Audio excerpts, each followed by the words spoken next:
Bien, buenos días. Eh, ¿Alguien aquí tenga alguna pregunta? Las notas, espero terminar hoy ya. A ver si me retrasé un día en todos los grupos. Les dije, a los de cálculo integral les dije que el sábado iba a subir el domingo.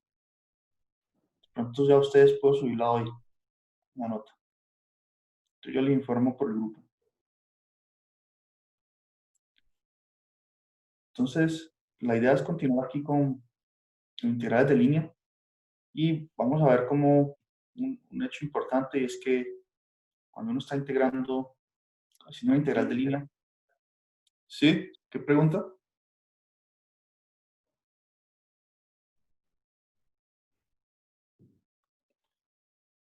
Bueno, cuando uno está haciendo una integral de línea sobre un campo vectorial conservativo, entonces no va a importar la trayectoria que siga, es decir, no va a importar la curva, solo van a importar el punto inicial y el punto final. Bien, entonces es un teorema fundamental de integrales de línea, que es un equivalente, por ejemplo, al teorema fundamental del cálculo. Cuando uno hace la integral, es decir, encuentra una antiderivada de la función, uno luego evalúa esa antiderivada en el extremo superior y le resta cuando evalúa en el extremo inferior. Aquí va a ocurrir algo semejante en el caso de que nuestro campo vectorial sea conservativo. Es decir, que existe una función potencia tal que el gradiente de esa función es igual a nuestro campo vectorial. Recuerden, esa es la definición de un campo vectorial conservativo. Bien, entonces de los teoremas que vamos a estudiar hoy. Estoy esperando que aquí estén ingresando más estudiantes.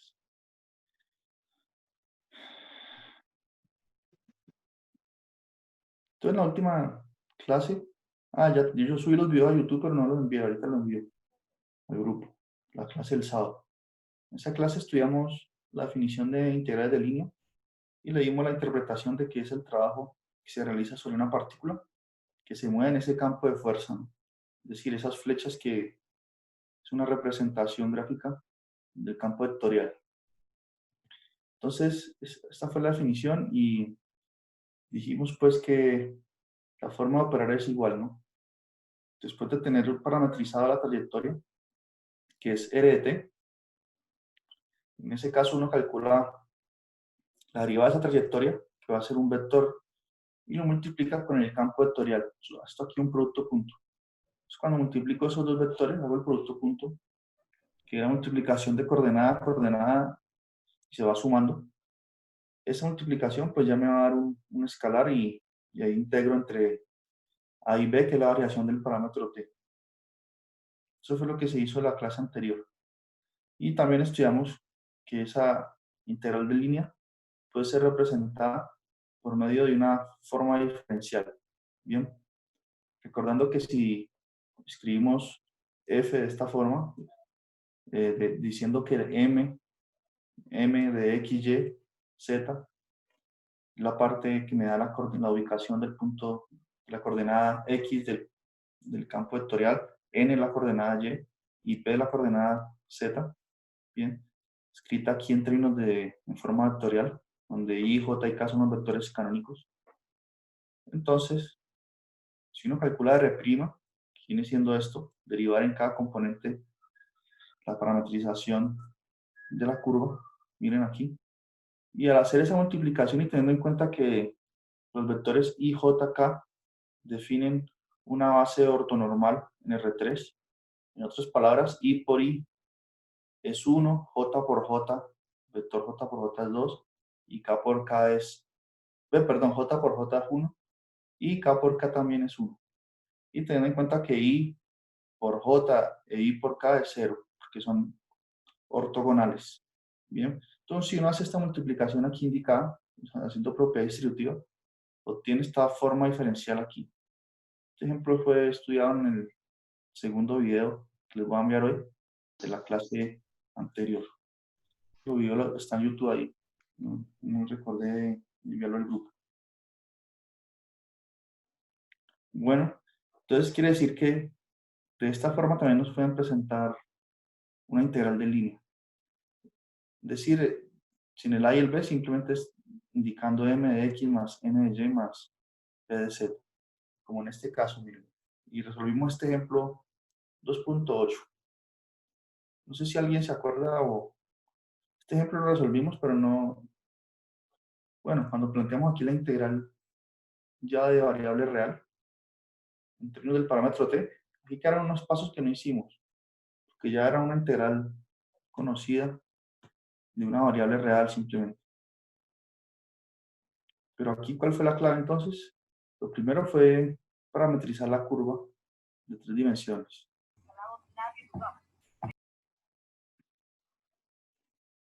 Entonces aquí nos han dicho que hagamos esta integral de línea donde C es el segmento de recta que va del punto 1,2,1 y perdón, punto inicial hasta el punto final 2, 1, 0. Eso fue lo que resolvimos. No sé si alguien quedó con una duda de ese ejercicio.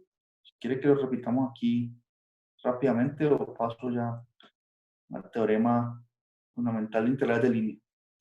¿Sí recuerdan bien ese ejemplo o no?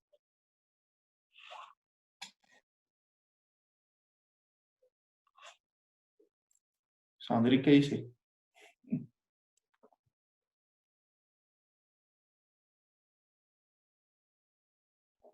Señor. Que si usted recuerda este ejemplo 2.8 que lo hicimos en la clase anterior o hago un resumen.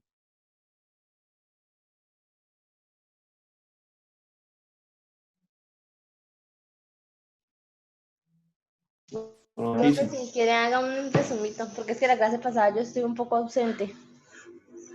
¿Sabes? Me Bueno, conecté para grabar la llamada, pero no le puse mucho atención. ah, ya.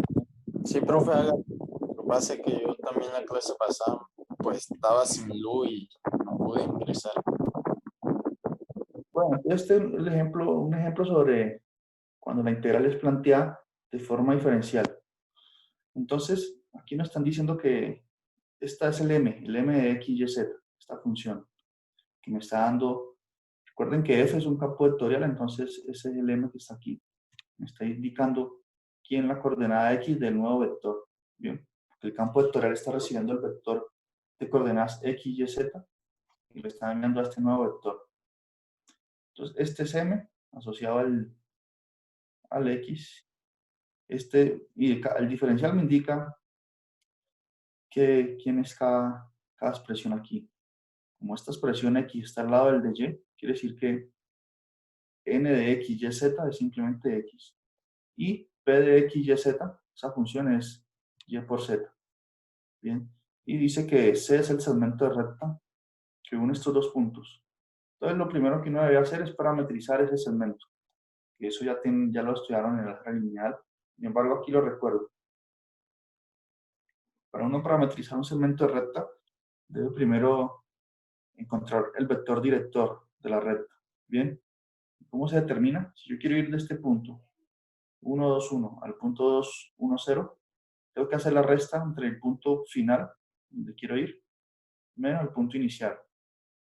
Bien, cuando hago esa resta componente a componente, miren, aquí es 2 menos 1, 1, 1 menos 2 da menos 1, 0 menos 1 da menos 1.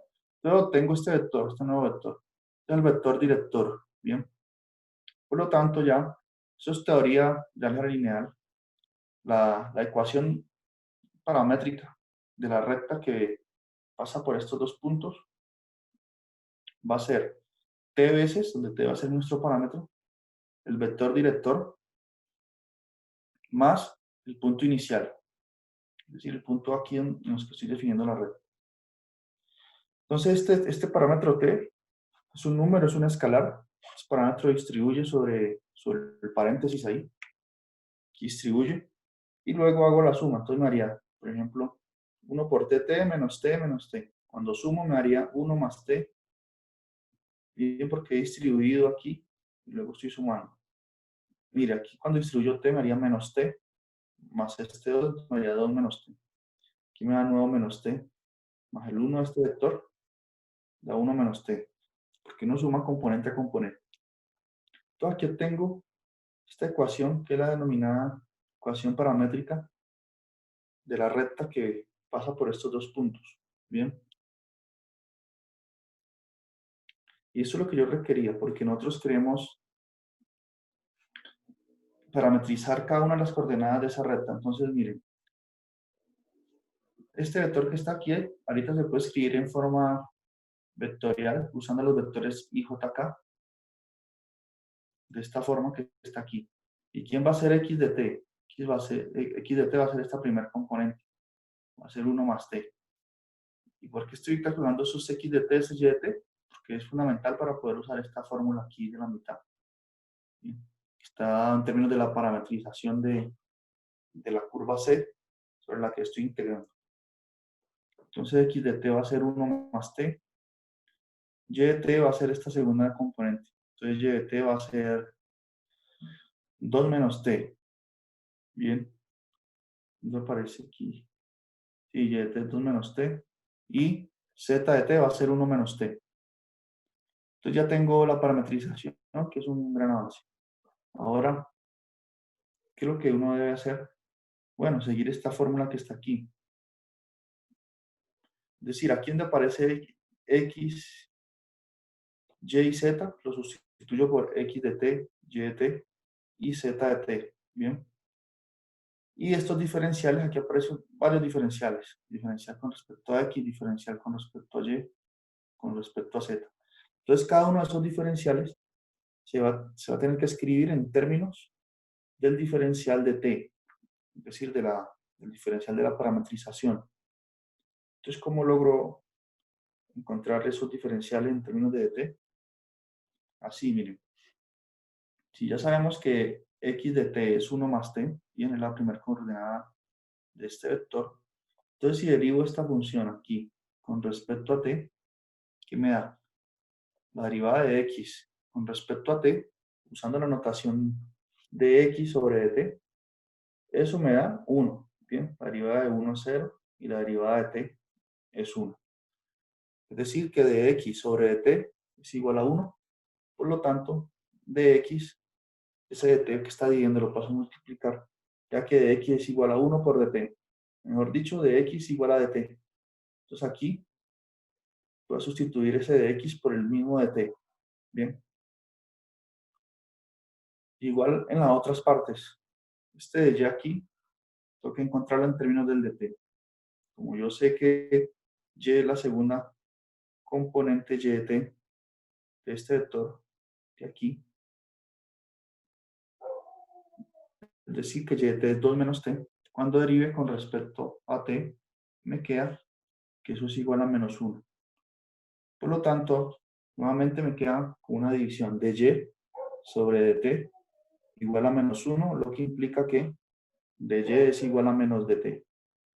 Entonces aquí también sustituyo este de y por menos dt. Entonces eso es lo que se hace aquí, miren. Aquí se sustituyó x por 1 más t. Este y se sustituyó por y de t. Este y aquí, que es 2 menos t, miren. Y este z se sustituyó por z de t, que es 1 menos t. Entonces, mira, aquí se colocó el paréntesis de esa primera suma. Por dx, pero ya vimos que dx es igual a dt. Entonces, aquí está. Y aquí, esto sí lo aclaré en la última clase. Esto no es la integral no está pensada aquí con un x, sino con un y. Y por dy. Entonces, por eso aquí esto se debe corregirse. Quise sustituir es por y de t. Entonces, por eso y de t es 2 menos t. Aquí está, miren. 2 menos t por el diferencial de y. Y ya como analizamos, el diferencial de y es igual a menos de t. Entonces aquí está el menos de t. Menos, y ahorita sigue y por z. Y por z es y de t, que es 2 menos t, por z, que es 1 menos t. Bien, y falta encontrar el de z en términos del de t. Pero recordemos, si z de t es igual a 1 menos t, nuevamente, si derivo con respecto a t, me queda que z sobre t es igual a menos 1, lo que implica que dz es igual a menos de t. Por eso aquí se sustituye por menos de t. Y miren que ya me quedó una integral en términos de una variable real. La variable real es t, que es nuestro parámetro. Ahora, La pregunta es por qué aquí varía entre 0 y 1. ¿Alguien se acuerda por qué?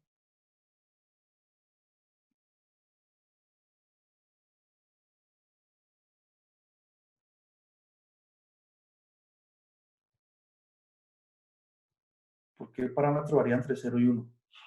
¿Quién sabe decir eso?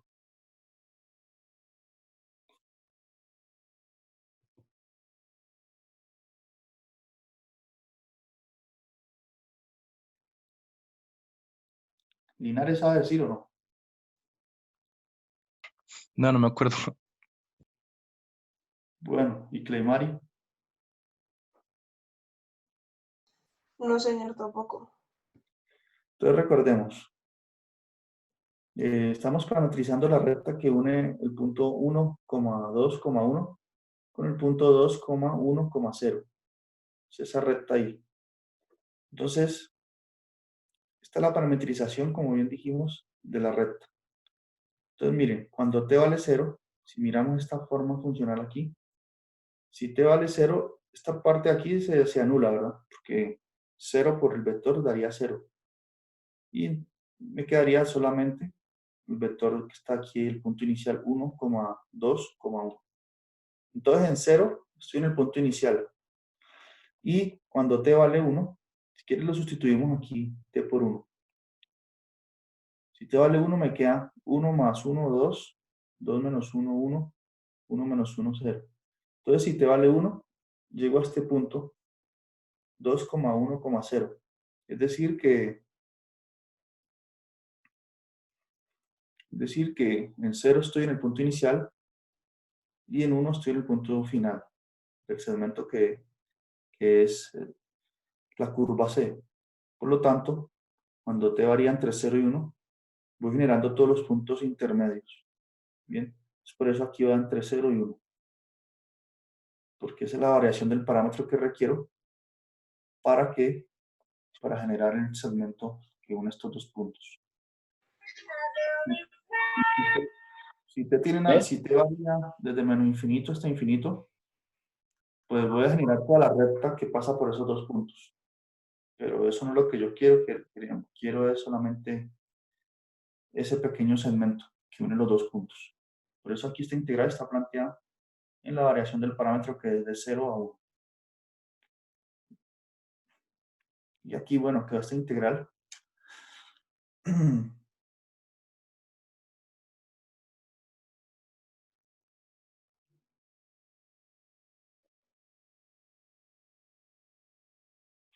Y aquí, pues, es simplemente, por ejemplo, hacer estas operaciones aquí indicadas, en este primer paréntesis. Por ejemplo, tengo t menos t menos t. Entonces tengo t menos t es 0. 0 menos t me queda un menos t, ¿bien? Que es este que aparece aquí.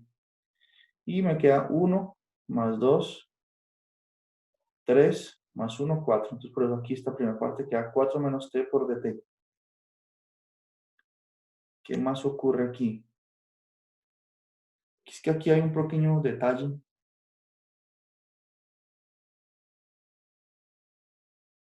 Porque miren, la integral de línea aquí, como les había mencionado, aparece un x, pero aquí sustituyen por y de t. ¿Bien?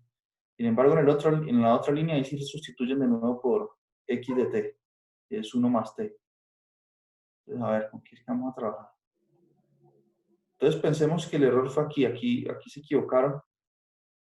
Ah, sí, ellos lo siguieron haciendo con x de t. Entonces, la integral está bien.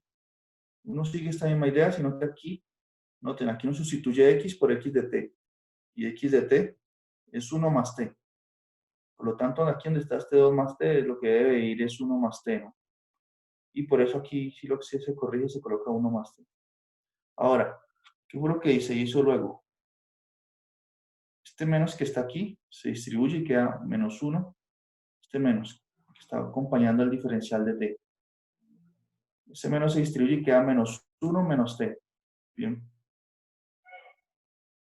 Colocamos afectar ese menos aquí al paréntesis.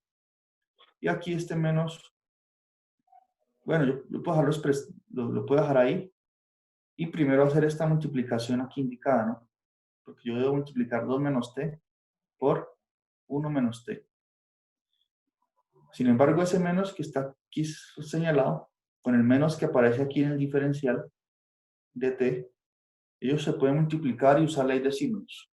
Menos por menos da más. Bien, entonces por eso aquí aparece un más. Y luego, así hacer la multiplicación indicada, para que me quede todo desglosado y poder integrar fácilmente los t elevado a la algo, t elevado al cuadrado, t elevado a la 1, que me van quedando. Entonces, por ejemplo, aquí distribuyo 2 por 1, 2, y 2 por menos t da menos 2t. Menos t por 1 da menos t. Entonces ese menos 2t menos t aquí, cuando distribuyo, da menos 3t. Bien. Y menos t, menos por menos da más, me haría t al cuadrado. Entonces aquí miren que ya me queda mucho más simple la integral, que la puedo hacer. Ahora puedo sacar factor común en el diferencial de t. Bien. Está en todo lado. Y me quedaría que debo sumar lo que está entre paréntesis. Entonces este 4 por 4 menos 1 da 3. Y 3 más 2 da 5. Entonces aquí da un 5. Aquí tengo menos t. Menos t aquí da menos 2t. Menos 3t da menos 5t. Y bueno, solamente tengo un t al cuadrado. Bien. Y entonces me queda esa integral. Y aquí ya muy sencilla porque la integral de 5 es 5t. Integral de 5t es sumarle 1 al exponente, entonces me haría t a la 2 sobre 2. Y la integral de t al cuadrado está a la 3 sobre 3. Bien. Evaluando en 1 y luego en 0. Cuando evalúo en 0, note que todo esto se anula. Me haría 5 por 0 más 5, 0 al cuadrado más 0 al cubo. Me quedaría solamente cuando t vale 1, que sería 5 menos 5 medios más un tercio. Si no hace esa suma de fracciones ahí, eso ahí hay 6 sextos. Y bien, entonces, así se pasa de esta forma de presentar la integral de línea a la forma parametrizada, usando la fórmula aquí de la mitad. O mejor dicho, lo que uno hace es parametrizar primero la curva, ¿bien? Y aquí donde está los X, los Y y los Z, los sustituye por los X de T, el Y de T y Z de T, que es la parametrización. Y estos diferenciales de X, simplemente de la parametrización, usted calcula de X de T o de Y de T, entonces puede saber quiénes son cada uno de esos diferenciales en términos del de T. Y listo. Así se haría ese tipo de integrales. ¿Alguna pregunta? Entonces, ahorita vamos a seguir aquí con estas notas de la sección 15.3. Profe, ¿cuándo nos va a mandar los ejercicios a resolver de ese tema? Porque como habíamos quedado en que cada semana iba a mandar ejercicios para no saturarnos la semana de parciales. Ah, sí. Entonces dice aquí, diríjase a la sección.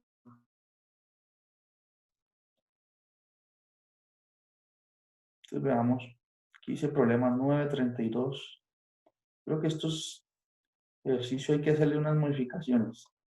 Porque es que esos ya están hechos, ¿o no? ¿O no están hechos? Entonces yo les había comentado que hoy he terminado un poco sobre la parte integral de línea. Y ya podría dejar los ejercicios sobre estos dos temas. Integral de línea sobre un campo vectorial, de un integral de línea sobre un campo escalar. Hay dos diferencias, ¿no? Nosotros definimos integral de línea de dos formas, para campos vectoriales y para campos escalares. No sé si eso sí quedó bien claro, ¿no? Por ejemplo, Marianela nos podría decir cuál es la diferencia entre las dos. Entre la definición de integral de línea, o qué es un campo escalar y qué es un campo vectorial, por ejemplo. Estamos trabajando con dos objetos matemáticos, ¿no?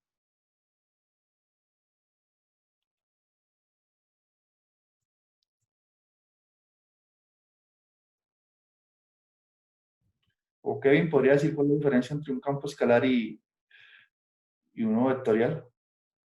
Cuando nosotros pedimos un escalar, nos define, por así decirlo, distancia o una unidad, por eso de escalar. Y en el Sí, otro vectorial, como que usted explicaba que, que daba las direcciones en todos los sentidos de los unitarios.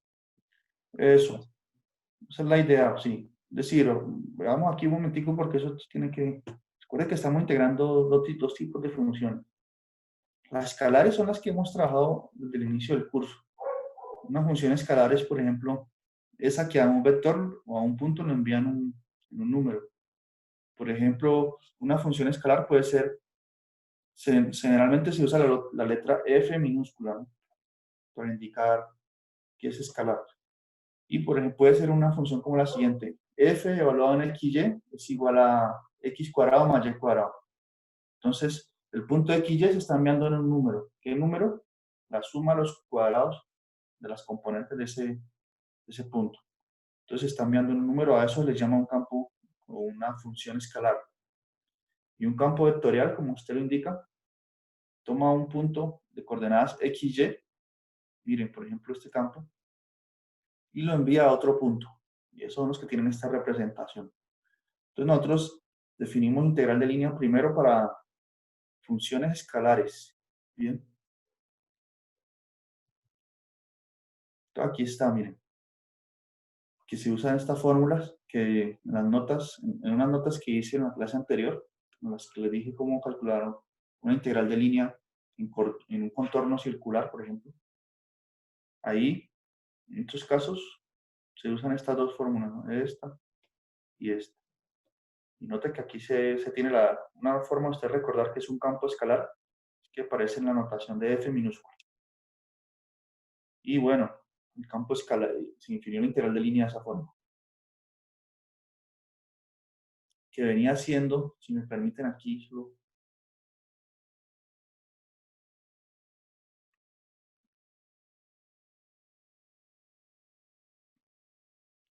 esas notas que usé en la clase anterior. ¿No?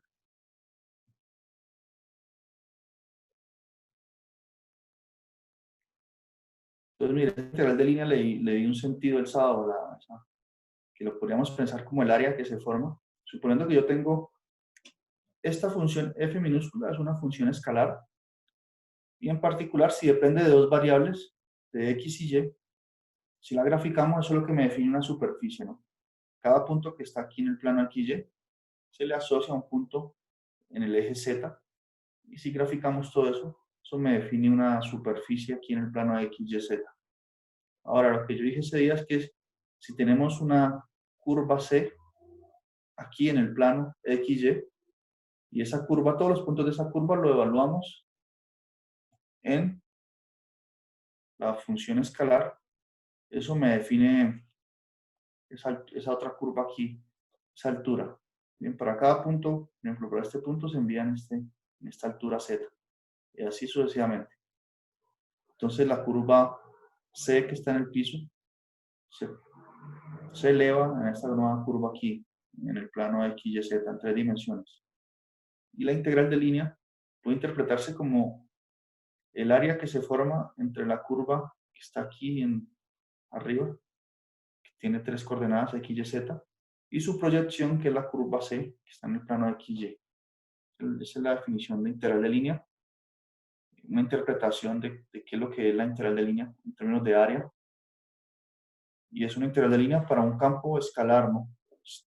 Escalar. Bueno, entonces, como iba comentando, ahora sí, con este último teorema puedo ya enviar un taller referente a esta parte, para que ustedes no tengan afanes para entregar el taller al final junto con otros trabajos de otras materias.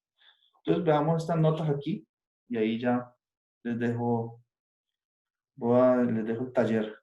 Bien, pero no, me va a tocar es que los del libro no dejarlos tal cual porque eso ya tiene solucionario. O sea, yo tampoco quiero complicarles la vida, pero quiero hacer es que el solucionario les sirva como base. Entonces yo hago una modificación del ejercicio y ustedes con el solucionario y con lo que hemos estudiado aquí en clase y todo, ya no van a tener problema en resolverlo. Bueno, entonces sí, voy a dejar eso hoy ya, que cerramos aquí esta parte, para quedar listos para el teorema de Green. Próxima clase. Entonces, nosotros hablamos de un concepto de campo conservativo. Entonces, vamos a ver cómo eso va a tener repercusión en el hecho de que si integro un campo vectorial conservativo, la integral no va a depender de la trayectoria que siga, solamente va a depender del punto inicial y final de la trayectoria. Bien, entonces eso es lo que dice aquí. Entonces, por ejemplo, el trabajo que realiza la gravedad o la fuerza de gravedad es una fuerza conservativa. Por lo tanto, el trabajo que realice sobre una partícula depende exclusivamente del punto inicial y final en la que queda la partícula. Entonces, aquí se establece este primer teorema, el teorema 1.1. Dice, teorema fundamental de la integral de línea. Entonces, supongamos que tenemos una curva suave, C, cuya parametrización, bueno, en una región R, esta región R puede ser una región en el plano, pero no es importante la región. El hecho es la parametrización. Supongamos que se puede parametrizar así esta curva con nuestro parámetro variando entre A y B. Entonces, la hipótesis es la siguiente. Supongamos que el campo vectorial sobre el que estamos hallando la integral de línea es conservativo. Y estas funciones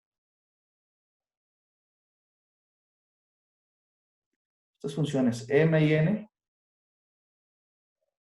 son continuas, bueno, continuas en la región R, en la que está contenida nuestra curva. Sin embargo, aquí, la mayoría de todos los ejercicios que nosotros hacemos, esta hipótesis se valen, esas funciones son continuas.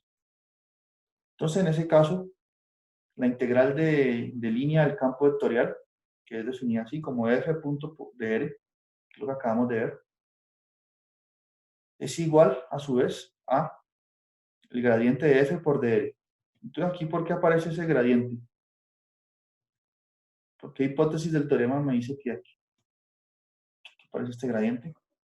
Es porque el campo vectorial f mayúscula es conservativo. Entonces, veamos aquí, regresemos un poco en estas notas anteriores. ¿Qué quiere decir eso de conservativo?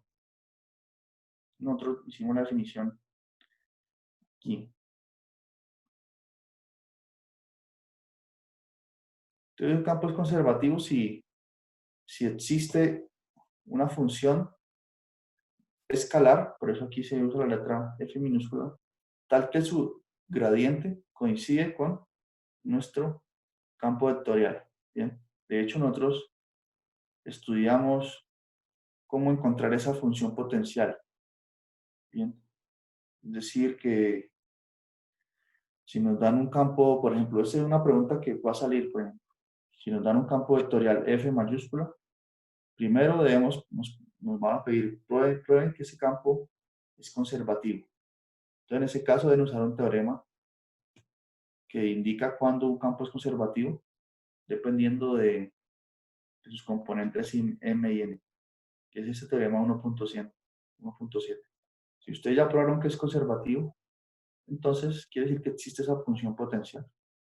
Y esa función potencial se calcula de la siguiente forma, como resolver una ecuación diferencial. La derivada de la función potencial con respecto a x me tiene que dar la componente m del campo vectorial. Mejor dicho, por aquí hay varios ejemplos de eso. Y ahí uno integra y realiza un trabajito y saca unas constantes ahí. Miren, por ejemplo, este caso. Uno puede verificar que este es un campo vectorial. Por lo tanto, existe una función potencia y como el gradiente de esa función potencia debe ser igual al campo vectorial, quiere decir que la primera coordenada de ese gradiente, que es de f de x, tiene que ser igual a la primera coordenada del campo vectorial, que es este 10x menos 7y. Entonces aquí yo tengo esta ecuación diferencial. Y lo mismo, la derivada de y con respecto a x tiene que darme esta parte. Entonces así puedo obtener, resolviendo estas ecuaciones diferenciales, que es integrar los dos lados.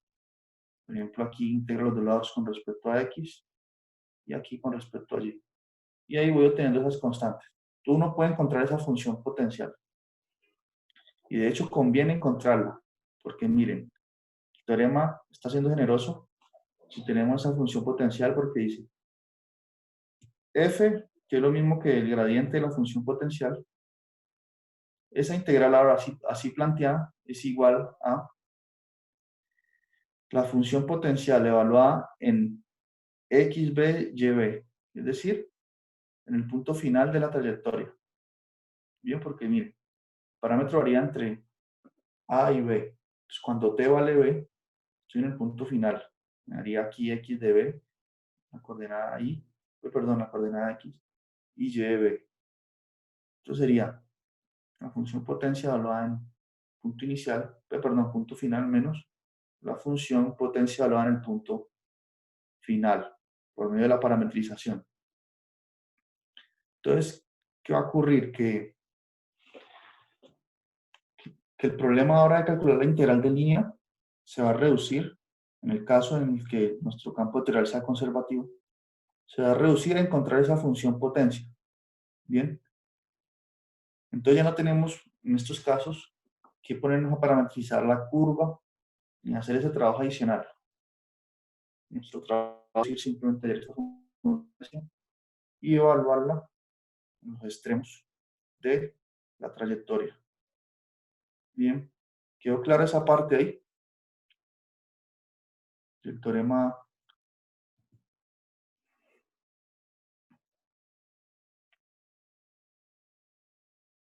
Sí, fundamental profe, del continúa. teorema. Sí.